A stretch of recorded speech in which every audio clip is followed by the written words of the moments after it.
How do I feel about teenagers having sex? I don't really have an opinion on it other than age being something that matters. I think 16, 17 is a good age to start engaging in sexual activity. 15 is kind of pushing it, but I mean, shit happens sometimes. So, um, I define sex as an intimate act with another person that involves genitals. So oral sex is definitely sex. And I don't base it off of gender. I like to keep that level of equality. It doesn't really matter if you're a guy or girl. I don't. That's just not what I see. I just see sex as sex. It's just an experience. So, however, I acknowledge that it varies from culture to culture. And I don't have to necessarily like that, but I mean, I do have to acknowledge it. But that doesn't mean that I'm gonna judge somebody where just because you come from that culture and like let's say it's frowned upon in that culture, that oh like you're a terrible person because you didn't follow your customs. Like no. So on that note, sex education is horrible, at least in America. Um, I took a general psych class 2 years ago, and we were learning about female and male parts, and guys didn't even know that their balls were biologically called scrotum. And I thought that was really sad that I knew what it was called, but like a guy didn't. So, I mean, I don't even have to worry about scrotum. So, how do I know what it's called? I don't know. It was kind of sad. So, I do think that it can be a lot better than it is. How I would teach a sex education course would be I would first teach students about their like anatomy, about their genitals, and after that, I would teach them how to take care of their genitals because it's different than like shampooing your hair and stuff or like washing your body. Like that's not how you take care of them. Like there's a specific way to take care of your genitals. So I would teach them how to take care. I mean, at least for women. I can't say the same about men. I don't know because I know that like a vagina is a lot more sensitive than a penis, but in the sense of like, things throwing off the pH balance and all of that. So I would teach them how to take care of it, and then I would go into like having safe sex and like preventing pregnancies and STDs and stuff. So that's how I would go about it in those three ways. In that order too.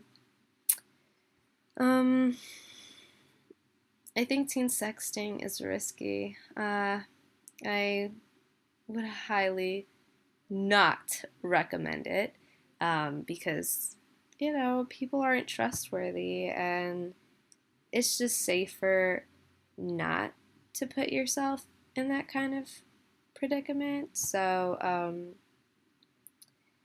I I mean if anything were to happen, like it being sent out to other people or whatever, I would not blame the person who trusted the recipient like with that picture. I would not blame them. They're not to blame. I would blame the person who received the picture and exposed exposed it. Like that's the person who should be blamed. I don't really know any way of it like being stopped, but I mean that's why I just think it's safer to not involve yourself in a situation like that and just try to avoid it. Um, I never really had issues with porn. Maybe it's because I was exposed to it a lot later.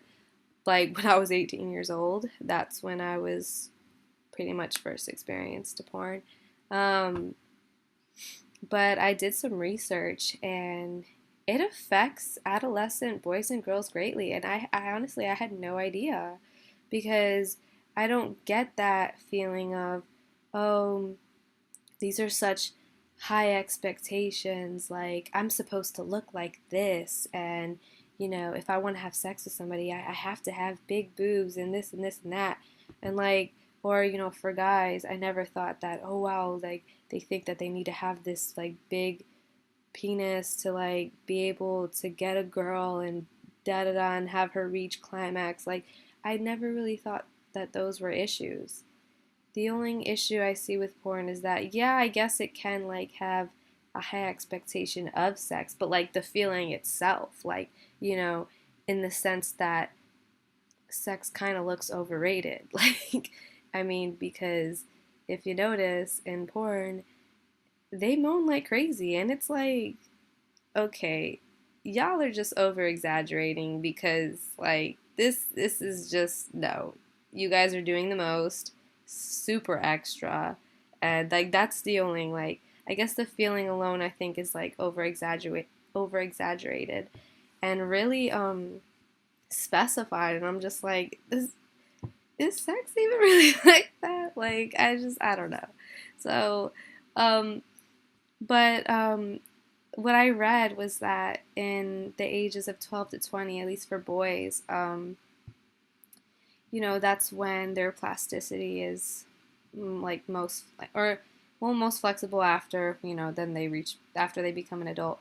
But like, their neurons are making all of these connections, and they make connections with whatever the boy or girl like is exposed to and whatever they surround themselves with. So if like they're being exposed to porn, they're going to be making connections like that, and they can be negative. Like they can have negative influences, negative impact on them, and that's something that I had to learn by reading online. But other than that, my stance on maybe one day having a child and having to choose if I would rather catch them watching porn or a violent film. I don't know. I feel like in that kind of situation, you can't really say unless you're put in it, because you don't know how you're gonna respond until you're actually living it. So I would like to say that I would rather them like catch them watching porn because, porn is it's just it's sex, so it's something that is supposed to be natural. Just that's how life keeps going is through sex. Like that's how reproduction happens. That's how this just animals have sex. So like you know but as for a violent film, for example, let's say Saw, like the Saw movies, there's nothing natural about torturing people or like dismembering them, and that I I would like to think I wouldn't want to catch my child watching something like that. And by child, we'll say 5 years old. Like, I would not want to catch my child watching that. So, that's just my stance on it.